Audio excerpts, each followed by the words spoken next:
We'll guide you through how to use Aliases and Capacities app. Quick disclaimer, you need to follow this step-by-step guide carefully, because skipping a single step will affect your final result. If this guide helpful, don't forget to like and subscribe. First, don't forget to comment if you still need our help or want to ask something, and we will reach you as soon as possible.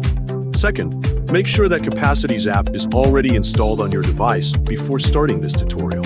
Double-click the application to open it from your desktop screen. Click Notes in the top left corner of the application window. Then select the Create Space option to create a new workspace.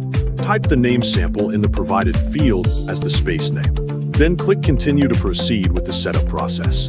Select the Start New option to begin creating your new workspace. It will display the available object types for your new space with different options that you can choose. Choose Atomic Note as an example from the available object types. Then click Create Space to finish creating the new workspace. After that, click Atomic Notes on the left side to open the default note collection section. Click the New button to create a new Atomic Note for this tutorial. Then enter the title How to Use Aliases in Capacities app.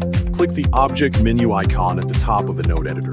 Then select Object Type Settings from the available menu options.